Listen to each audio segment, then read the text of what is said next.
Welcome back नाज़रीन। इससे पहले कि मैं सिद्दीक फारूक की तरफ चलूं और उनकी जवाब लूं, लेकिन कादिर पटेल साहब से, कादिर पटेल साहब दो बात पूछूंगा। अभी पिछले दिनों आप कहां से इलेक्ट हुए हैं?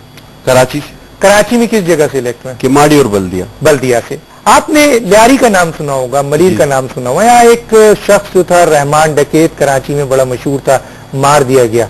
आपने मालूम किया कि उसके जनाजे में कितने लोग थे? एक डाकू के जनाजे में कुछ अंदाजा है? बहुत बड़ी तादाद में लोग थी।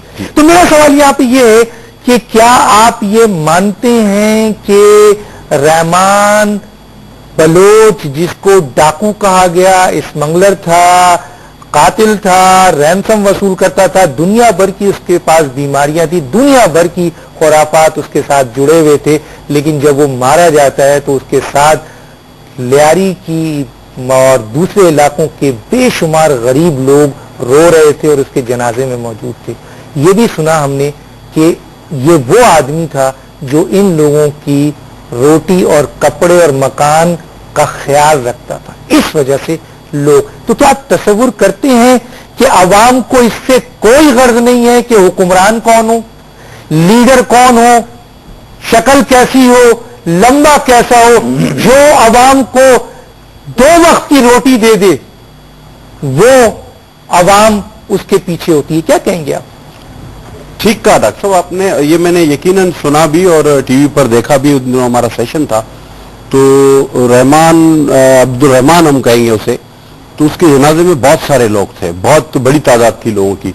और यही बात आपने दुरुस्त कही कि वो मकामी सतह पर लोगों की मदद वगैरह भी किया करते थे, और ये भी एक हकीकत है कि उन पर केस भी बहुत ज्यादा रजिस्टर्ड थे। तो ये तीनों बातों से मैं आपके बिल्कुल। अब मैं कहता हूं आपसे अगला सवाल है कि ये बताइए कि क्या वालिदैन की कुर्बानियों की बुनियाद पर 17 करोड़ आवाम का कोई भी लीडर बन सकता है?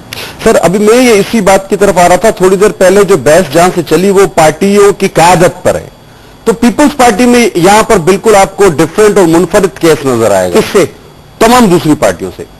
पीपल्स पार्टी की जो क़यादत है वो खुद अपने अमल के जरिए अपने आप को हमेशा अहल साबित करती है और कुर्बानी देने में इतनी आगे बढ़ जाती है कि हमारी पार्टी में दूसरा कोई उनके सामने क़यादत का दावेदार ही नहीं रहता। और इस कदर वालेहाना अकीदत और मोहब्बत है लोगों को भुट्टो खानदान के लोगों से कि वो पीपल्स पार्टी की लीडरशिप पे किसी और को देखना ही नहीं चाहते। लिहाजा आप देखें जुल्फिकार अली भुट्टो साहब, उन्होंने खुद अपने आप को अहल साबित किया और फांसी का फंदा चूमा। ठीक है सर। फिर आप देखें बीबी शहीद को, और अब आप देखें कि जनाब आसिफ अली जरदारी और बिलावल साहब, जनाब आसिफ अली जरदारी भी 11 साल जेल काटकर अपने आप को क़यादत का अहल साबित कर चुके हैं। और अब लोगों की वो अकीदत है जो बिलावल भुट्टो साहब में देखना चाहते हैं। तो पाकिस्तान पीपल्स पार्टी में मेरिट की बुनियाद पर भी यही खानदान क़यादत का अहल साबित होता है। मतलब आप समझते हैं कि जी आने वाले वक्त में पाकिस्तान की जो क़यादत बिलावल भुट्टो साहब करेंगे या कोई भी करेंगे, आप कहते हैं वो अपनी अहलियत साबित करेंगे। तो क्या आप समझते हैं कि पाकिस्तान पीपल्स पार्टी में इन खानदान के अलावा कोई भी शख्स अहलियत साबित नहीं कर सकता है लीडरशिप के लिए, वजीर आजम के लिए, सदर के लिए और मसलन कायद के लिए? पीपल्स पार्टी में कोई आदमी नहीं है? जनाब अहलियत जहां तक साबित करने की बात है, तमाम लोग बासलाहियत हैं। और जहां आपने बात की मुख्तलिफ ओहदों की, जिनमें एक वजीर आजम का भी ओहदा है, तो यूसुफ रजा गैलानी साहब है, उनको भी पार्टी ने और हमारी सीसी ने मुश्तरका तौर पर चुनकर वजीर आजम के ना। अब जबकि बेनजीर नहीं है तो वजीर आजम तो बन गए ना, बन गए से बाहर। मैंने यही तो कहा, अच्छी बात है।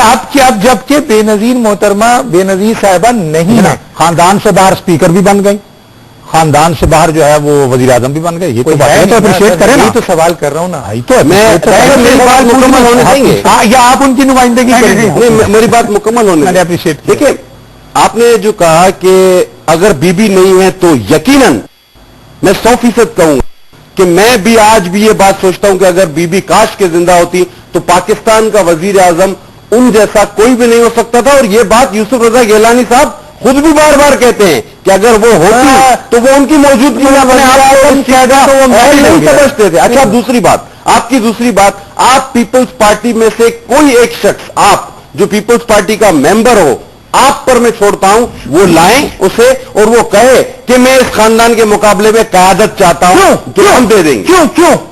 سر میں نے کہا کہ اس قیادت نے اپنے آپ اہلیت کی بات قربانیاں دی ہے.